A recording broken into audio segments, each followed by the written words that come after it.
it's all about Martha Gary, my grandma, our grandma. And she was really a person that was about community. And so this is her basket that she'd take to potlucks and bring food to wherever she was going. And we grew up just down the road from her house. And so by the time I was 2, she was a single woman. So I know her as a single woman, even though I know we have relatives.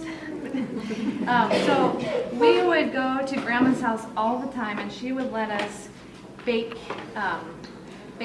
whatever we wanted to. She'd put out on the kitchen table flour, sugar, salt, and we'd put it together with water, and she would bake it in the oven for us. And it, you know, she had tablecloths like this. I think of her when I see this. Also outside her little house, she had all kinds of flowers. She had a chicken coop. She had this, I don't know what reason she had it for, but she had an old swing set minus the swings. And so she'd let us put old tablecloths over it for a tent, and we'd play out there.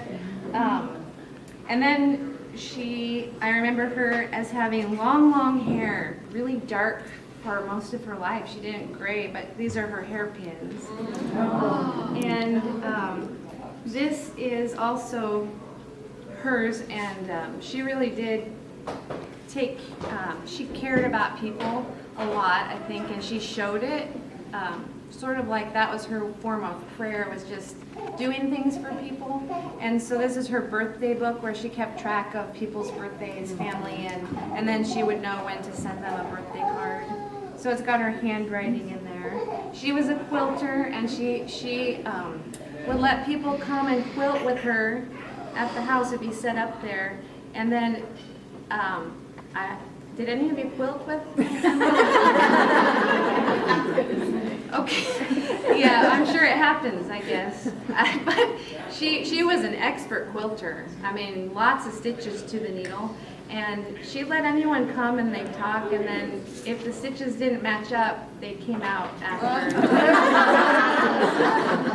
But she, you know, it wasn't a big deal for her to let people in on whatever she was doing.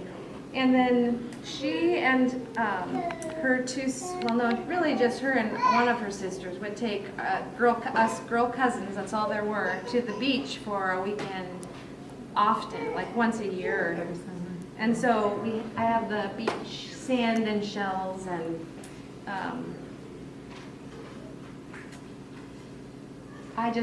and while I was baking the cake, I was praying for you too, also. Some of you that were here got to have some chocolate cake, but I was thinking of my grandma through all of this, and so it's on the table too.